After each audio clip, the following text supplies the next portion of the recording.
everybody, and welcome back to the search. It has been a couple weeks, and I'm excited to say that we are now officially starting our first episode tonight in our third season. I can't believe that we have already got to our third season. We started in October, and in our second season, I felt we really started to really break ground. I'm excited to see what our third season does. If this is your first time here, my name is Lisa, and this is the Search, Crime, and Conclusion. We focus on a lot of unsolved crimes, but there are some other subjects that we do discuss in true crime, and some are solved. So I like to kind of give you a little bit of variety when it comes to that. My passion definitely goes for the unsolved and missing. With that being said, welcome to everybody that has already became a search warrior, and I appreciate all your support, and I'm glad that you looked forward to starting back tonight on May the 9th. I cannot believe it. If you are new, I upload every Thursday night at 8 p.m. And in this season, there will actually be some new things coming. So you want to make sure to subscribe, but you want to make sure you have your notifications on so you don't miss anything that I may randomly throw out there. We've got an incredible update coming on that case that we covered in our first season. So guys, every share, every comment, everything counts. Every like, it helps us get it out. So let's get into today and let's get started. I am so thankful to see you all back in here tonight. Tonight, guys, we will be discussing the missing case of Tabitha Danielle Tuders. Now, I have heard Tutters and Tuders. It is Tuders. Okay? Now, this case is an older case, but people are still looking into it. We still have hopes. FBI are still involved. Tips are still coming in. And this case, I felt definitely needed to get out there. Until we have answers, we keep going, and there's no answers far as her justice. Okay, but let's talk about what's going on and why I decided to bring this back up. I want to tell you first a little bit about Tabitha. She was born in February 15th, 1990. So today she would be around 34 or so. She was about going to seventh grade. She was about 4'9", 5'1", about 100 pounds. But I'm going to tell you, talking and reading about what the detectives learned about her, she did well. She was more within her community. She did not have a bad kid reputation. There's a reason that I'm saying that. She was your typical seventh grader that and was just probably getting interested in boys. She was an honor roll student. So that tells you that she was focused. And things go on. You start getting a little, mischievous, but not to where we're getting ready to talk about. I want to take you back to April 29th of 2003. Tabitha was getting ready in the morning and going out to her bus stop. I want to tell you, she lived in the east side of Nashville, and this was, like I said, April 29th, 2003, when her father woke her up in their home, which is on 1300 block of Lillian Street in Nashville. She was watching television when he went on to work. So Bo was gone. Her father's Bo. Her mom is Deborah. She actually has a sister named Jamie and a brother named Kevin. So that's the dynamic of their family. She was supposed to board her school bus close to around 8 a.m. And it was at the corner of 14th and Boscobel Streets. I hope I'm pronouncing that correctly. Witnesses saw her walking in the direction to go and get on there. She was reading some papers and she walked and didn't appear like to be in a hurry. It was just like your average day. They said she wasn't looking around for anybody. It was just like, all right, we're walking to school. I mean, I know in seventh grade, I sure wasn't like lit up and happy and just thrilled to get to the bus stop at 7:30 in the morning. So witnesses seen her. I think that, it was just an average day. Nothing brought any attention. Now, I want to tell you, Tabitha did not get on the bus that day. She never arrived to her school at Bailey Middle, all right, which is 2 miles away. So the school is not that far. Little too far to be walking by herself and at 7:30 in the morning, but not too far to where it could be impossible. I know when I was young, I walked, home from schools, and I would say it was 2 miles. Kids will do a lot more than what we think and walk further. And back then in 2003, that's what a lot of kids did do. I mean, things were so different. No Ubers, none of that. We're in 2003, guys. So you kind of have to take yourself back. What was going on then? This was only 2 years after 9/11. Our world had been changing. Our country had changed a lot. A lot of things going on around then. Anyway, her parents ended up contacting the school that evening when she did not come home. When they found out that she had been absent from school that day, they reported her missing right before around 6 p.m. So she does not have a history of running away, anything like that, and her parents cannot even think of any reason why she would want to leave her home. Like I said, she was a straight A student with perfect attendance record. So she's like, think about it. And this is happening in April. School starts in August. She hasn't been missing any days. She's got perfect attendance. So yes, definitely out of the norm. She was very active in her choir also at the Eastland Baptist Church. And there wasn't any evidence like she had a boyfriend or anything like that. So she goes to the choir, perfect attendance, great grades. What's going on here? And that's what we're going to talk about. In fact, they even talked about that she was supposed to be visiting Six Flags, and that was the amusement park like in Louisville, Kentucky, so not too far from Tennessee. And that was supposed to be 2 weeks after she disappeared. So obviously, she had plans. She wasn't going anywhere and had something to look forward to. That day when she left, she actually left behind all her possessions, including her clothes, makeup, and she even left $20 behind. So, and I will talk about that $20 because I feel like that is also kind of a factor in these things, okay? And I talk about this a lot and it really gets to me. She's in seventh grade. She's 13 years old.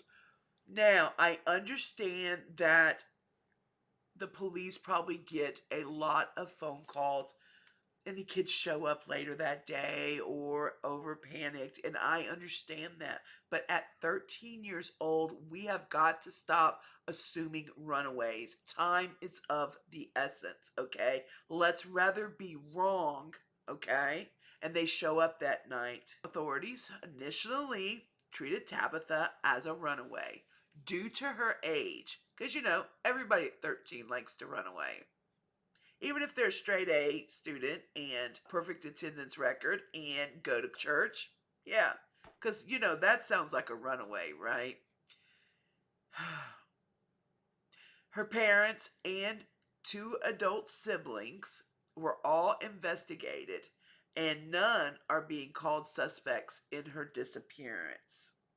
Now, there was a neighborhood boy, and before I go further, so at first they treat it kind of as a runaway. They're not so hyped on it, but they're asking around. They're checking out, They didn't totally ignore it, but the urgency, even in some news documents, it's been said allegedly the parents were not happy how it was done, especially at the beginning. The urgency, because you got to think the last time she was seen was around 7:30, guys. 7:30, and it was 6 o'clock before she was reported.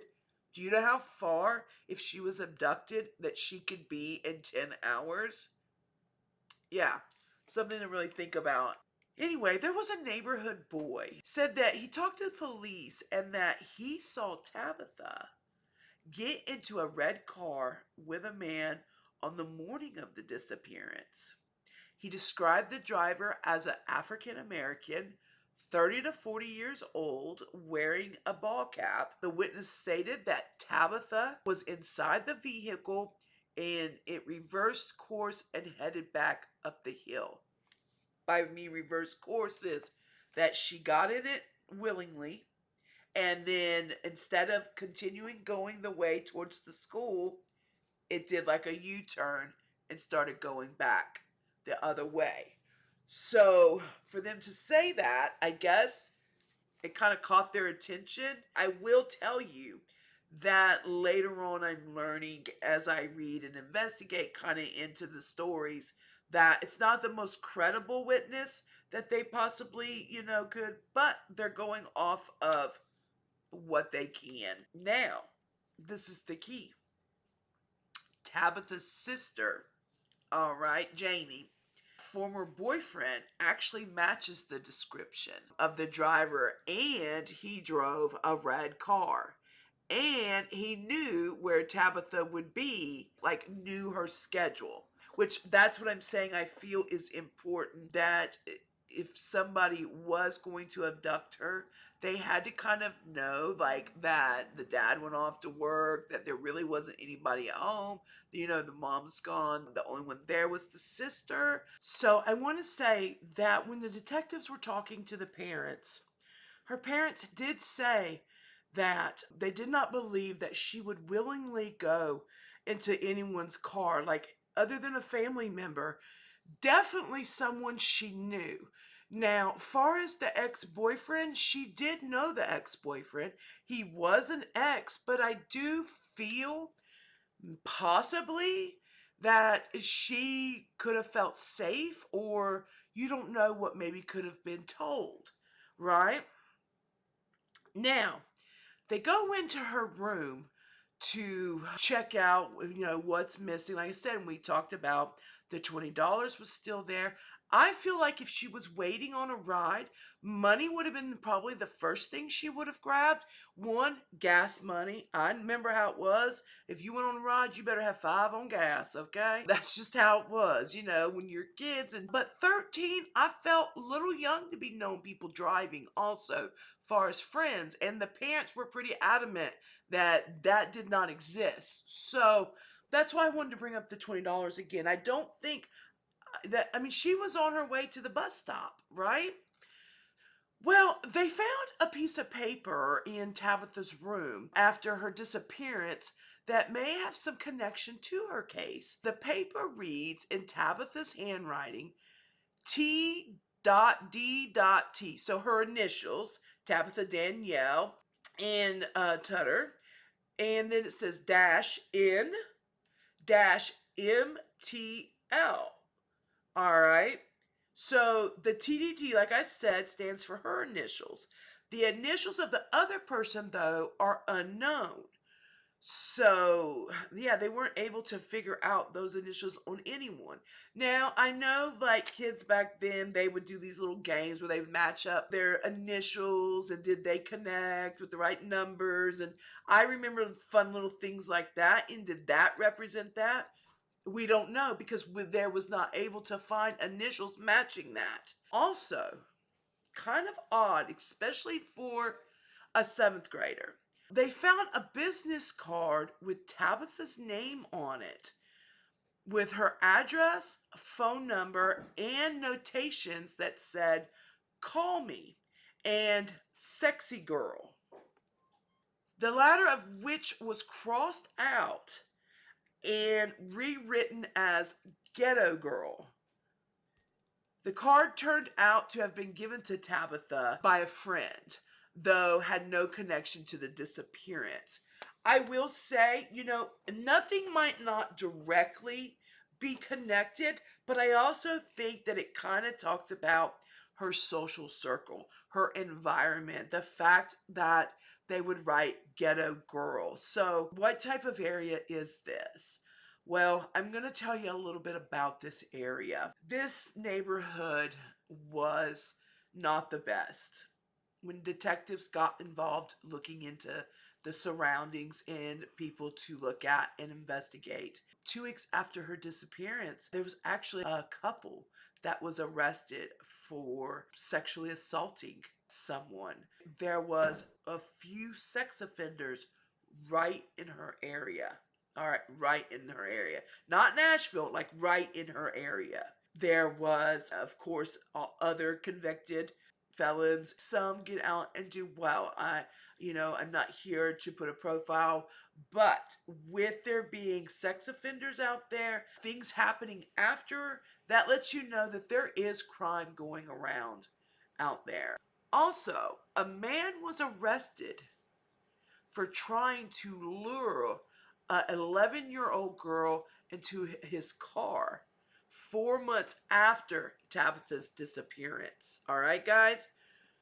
It was looked at as a person of interest, and in her case, because the nature of the crime. The alleged incident happened just a few blocks down from Tabitha's house. But there's no evidence connecting the man to Tabitha. However, he was eventually taken off the suspect list.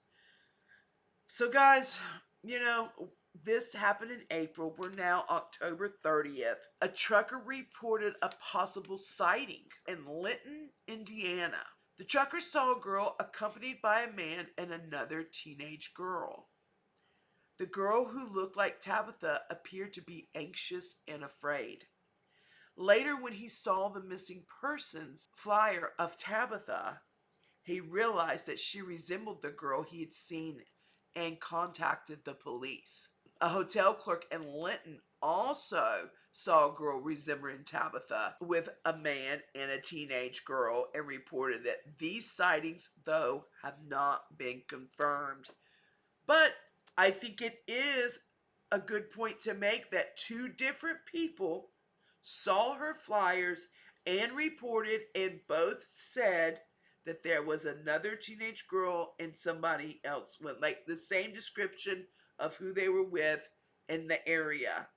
You know, wasn't confirmed though that it was her, but these are the things that give hopes that possibly she is alive. Unfortunately, guys, and this is something that I touch on in many of my cases, that people just don't vanish. And sex trafficking and human trafficking is one of the largest illegal businesses, especially in our country.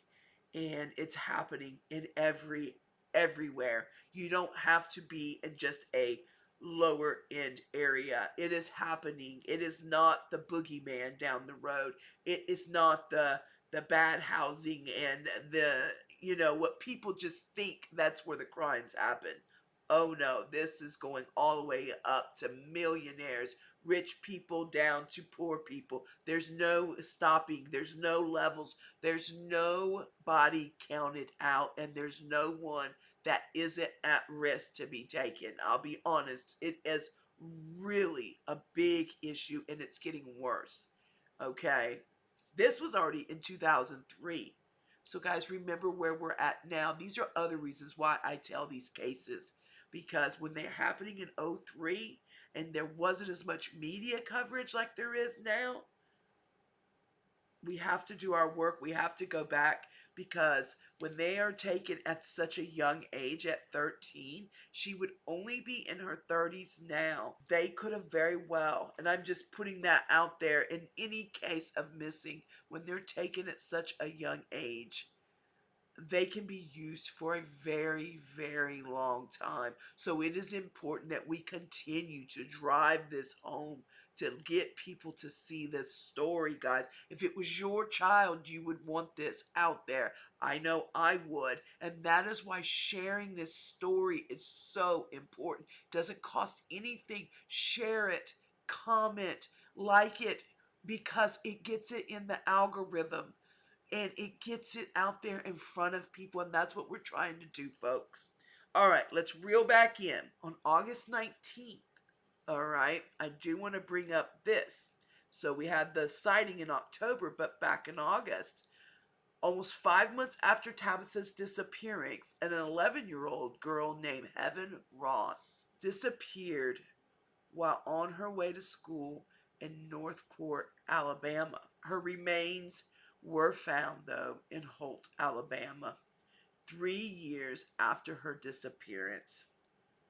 But her murder remains unsolved. They don't know who did it. Like Tabitha, Ross had light colored hair, disappeared in the morning hours on the way to school.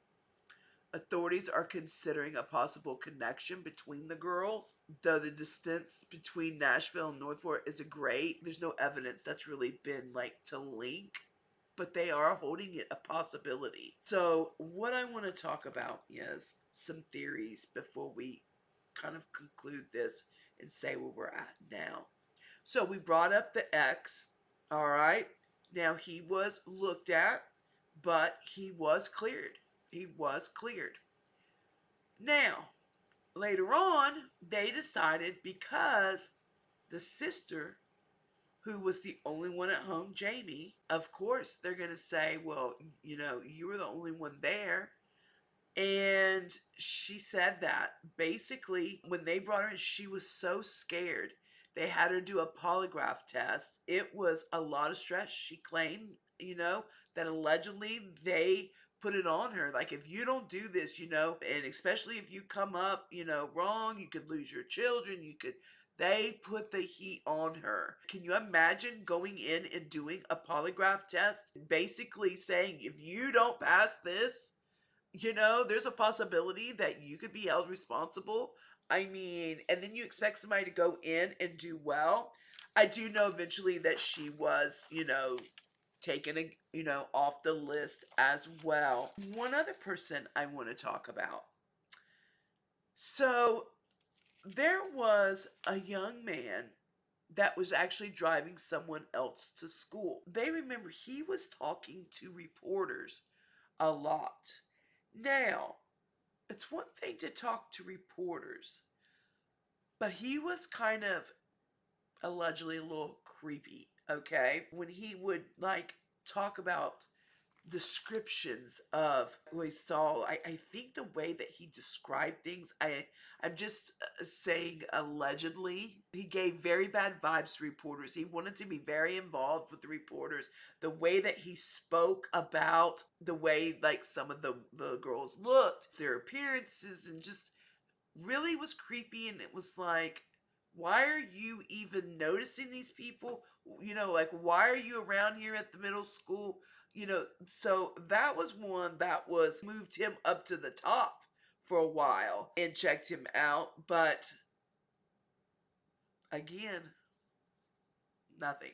And let me tell you, they're going off of anything that they're getting. The family wasn't happy that the way that it was first taken on when they first reported her missing. I will tell you, the police chief, Deb Faulkner, she didn't accept accountability for it. She basically said, kids at that age, we do have a lot of reports of runaways. So she really did not apologize for that. I think sometimes people just want to hear hey, we made a mistake, but we're going to work our hardest and we are on it. But they didn't get that. So, January 2004, Ronald Surface, I believe his name was, took over chief. Now, there was a friend of the family's. His name was Johnny White, long-term friend. And he actually also was accusing Jamie's boyfriend. He had a high suspicion. Like I said, it was like he even had the red car. He was like, I think you still need to be looking at him. Kept harping on it, but he has been cleared.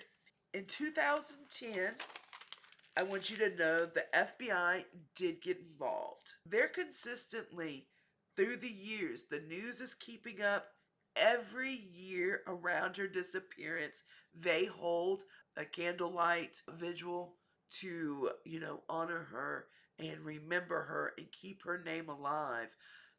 The family still has her banner of her missing on their house. The mom says, I'm not moving. Because by some chance, and she says it's a 50-50, but she needs to know where to come home to. And I think it just gives the mom hope.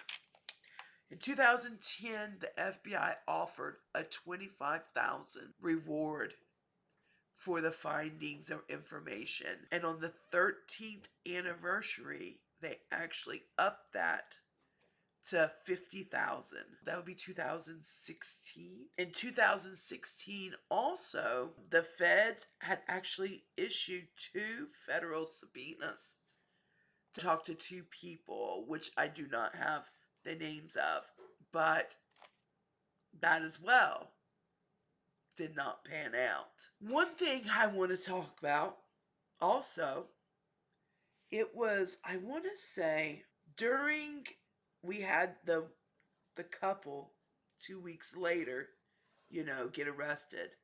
There was also a gentleman that was on a motorcycle that had picked up a little boy, and luckily the little boy got away. Guys, there was a lot going on in this neighborhood. Like I said, there has been many theories of what could happen to abduction. Was she being watched? There was also a man that came forward and said that there was a green car that picked her up, and the car had a scorpion on it. So see, that's another lead. A lot of different ones have been called in. New leads in the disappearance of Tabitha Tuders point cold case detectives back to Nashville. All right. And an investigation that has gone from the Music City to Nebraska and even Las Vegas. Nearly 16 years after Tabitha's disappearance in East Nashville, Metro Police cold case detective Steve Jolly is left with no less than 10 possible suspects to investigate. Boscobel Street was the last place Tabitha Tuders was ever seen by a man at 7:50 a.m. The problem is the school bus wouldn't arrive until 8:05. That left 15 minutes, guys. 15 minutes for Tabitha to have walked anywhere in this neighborhood. That she was abducted on the street might not be true at all. It's really just best guess for law enforcement. There are still people in Nashville that I feel sure have an idea and know what happened to her, Detective Steve Jolly said. Police didn't know anything was wrong until her parents called them 9 hours later in the day when she hadn't come home. Deb says, you know what, I was so hysterical, I knew something bad might have happened. No crime scene, no physical evidence, no clear timetable, all fatal gaps. Detective Steve Jolly still has no less than 10 suspects, like he said. I got a tip that leads back to a person interest early on. The latest hearsay points detectives back to Nashville. Over the years, they investigated all over the country.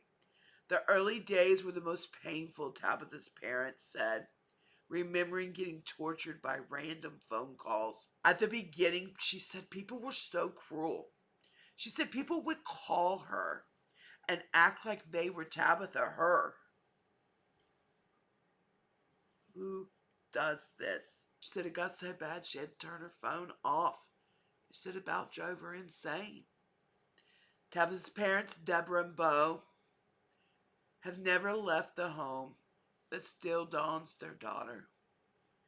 Missing poster. As Bo says, it's the only place Tabitha knows.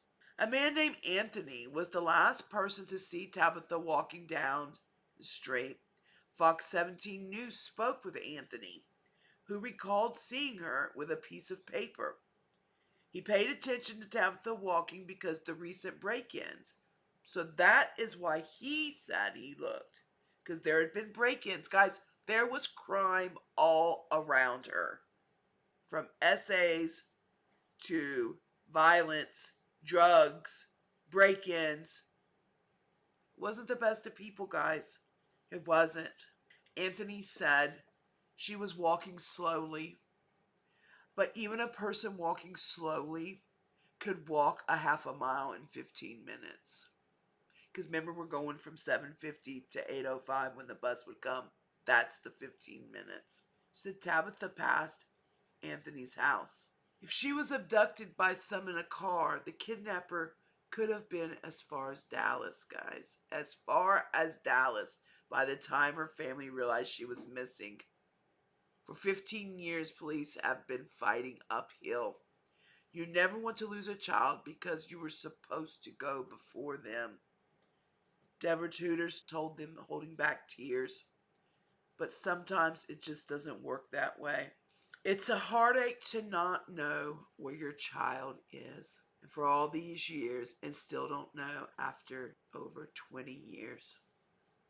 It's hard, Tabitha's mother said.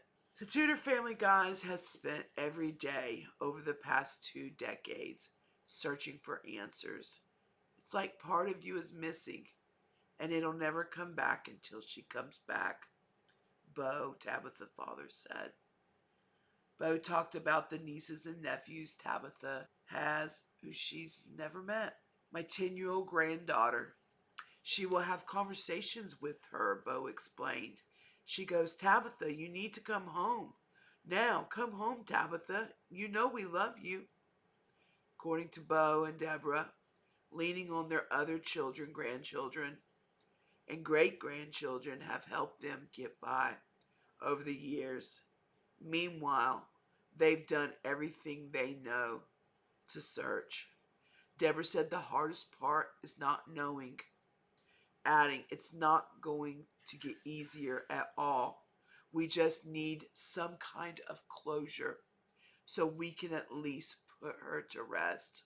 On April 29th, being the 20th anniversary of the disappearance, her parents are once again putting out a plea for information, which is why I chose to do this. If they're not giving up, we're not giving up. And they need our strength. She has not just vanished. Somebody has taken her and misplaced her somewhere. We don't know where she's at. We don't know where to begin to look for her.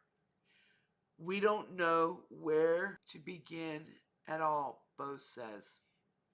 Just a little bit of information is all we need.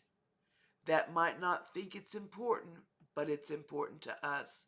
Deborah's maternal instincts tell her that Tabitha is still alive and out there somewhere. Even if she's not, the mother hopes to not go another year without answers. Right now, guys, the FBI is offering a $50,000 reward for the information leading to Tabitha. If anyone has any information and can contact the FBI Memphis field office or call Nashville Crime Stoppers at 615-74-CRIME. If you have anything, nothing is too small, guys. If you just think, you know what? I know it's been like 20 years, but something sounds off. Listen, report it. That the case is open. It's not closed. And that's why we have to continue. The FBI is involved. Rewards, guys. If it's money that entices you to do it, do it. Please don't just decide. I don't think so. It doesn't matter.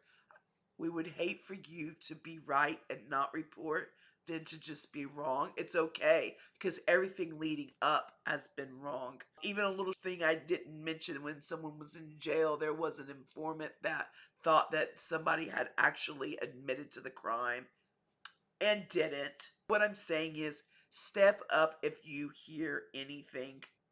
There's been an age progression done on her, and I will have the pictures up, of course, for that to show you of what she possibly could be looking like now. Her nickname was Boo, like I said, originally out of Nashville, Tennessee. She was gone April 29th, 2003. At the time she left, she was 5'1", 100 pounds, single. Characteristics was white female with sandy blonde hair, blue eyes. Tabitha had a pierced ears, but she has a birthmark on her stomach and a scar on her finger. So guys, that concludes tonight's episode. Like I said, sometimes there's certain things that just stick out to me. And when I was getting this together, this one really grabbed me. When I see a family after 20 years and every couple years the news is still involved, FBI is involved, new chiefs are taking over, detectives are involved. I feel, of course, there's things they can't release, but I think there's enough for them not to close the case. They know possibly little leads, but they need more. They need more information. If you, by any chance, were involved in any trafficking around that area when you were younger, maybe speak up on that, please. These people need you now to speak up. Don't be scared. It can be anonymous, whatever, if you can think of anything around April 29th of 2003 in Nashville, Tennessee, or even notice someone with her description in the surrounding areas, please report. At the end of every video since season 1, I like to end the episode with a ribbon that represents a prayer for justice. So on this ribbon, Tabitha Tuders was born February 15th, 1990. She would be 34 today, and she was last seen on April 29th, 2003. That concludes tonight's case. Again, I hope that if you are new, subscribe and hit the share button and leave a comment on possibly what you think. I like to hear what your theories are and what you possibly think could happen. Remember, guys, stay safe. And remember, no clue is too small. So thank you, all my search warriors, and I will see you on the next search. Good night, everybody.